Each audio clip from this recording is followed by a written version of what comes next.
একটি স্বপ্ন যা বদলে দিয়েছিল একটি দেশের ভবিষ্যৎ। একজন রাজা গভীর রাতে এমন এক বিস্ময়কর স্বপ্ন দেখলেন যার অর্থ বুঝতে পারল না রাজ্যের কোনো জ্ঞানী, কোনো মন্ত্রী, এমনকি কোনো গণকও।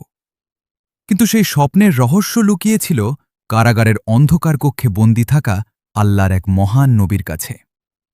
কি ছিল সেই স্বপ্নের অর্থ? কেন ৭টি মোটা গাভীকে খেয়ে ফেলল ৭টি শুকনো গাভী? আর কিভাবে একজন নির্দোষ বন্দী হয়ে উঠলেন সমগ্র মিশরের সবচেয়ে বিশ্বস্ত ও ক্ষমতাধর ব্যক্তি? চলুন পবিত্র কুরআনের আলোকে জেনে নিই নবী ইউসুফ আলাইহিসসালামের জীবনের এই অসাধারণ ঘটনা, যেখানে ধৈর্য, সত্যবাদিতা, প্রজ্ঞা এবং আল্লাহর ওপর পূর্ণ ভরসার এক অনন্য শিক্ষা আমাদের জন্য অপেক্ষা করছে।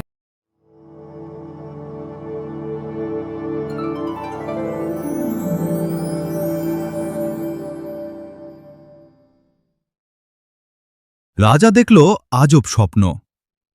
একদিন মিশরের রাজা একটি আজব স্বপ্ন দেখলেন। তিনি দেখলেন ৭টি শুকনো গাভী খেয়ে ফেলছে ৭টি মোটা তাজা গাভীকে।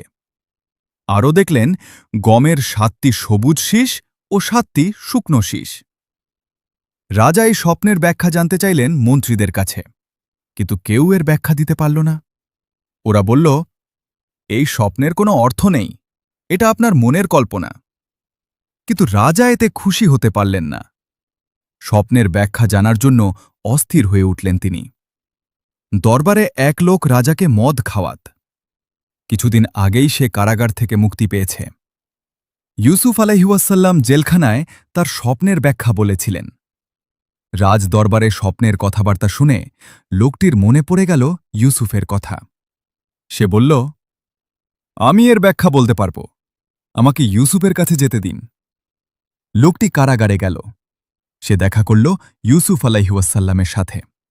লোকটি বলল, হে সত্যবাদী, হে ইউসুফ, ৭টি শুকনো গাভী খেয়ে ফেলছে ৭টি মোটা তাজা গাভীকে, আর আছে ৭টি সবুজ শীষ ও ৭টি শুকনো শীষ।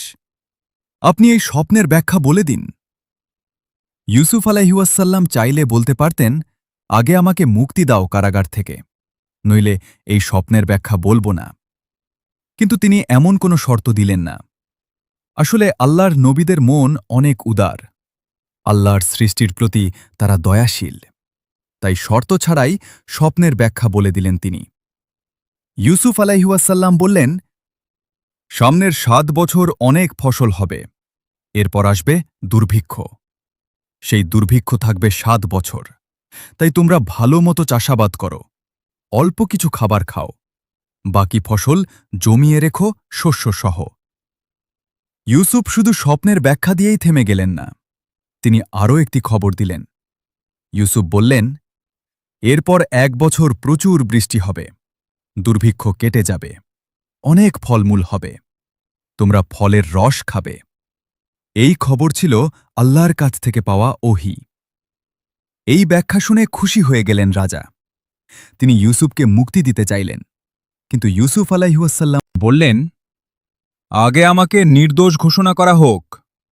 যে মহিলারা আমার নামে অপবাদ দিয়েছিল ওদের অবস্থা কি?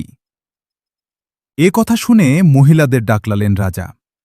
ওরা সাক্ষ্য দিল, আমরা ইউসুফের কোনো দোষ দেখিনি।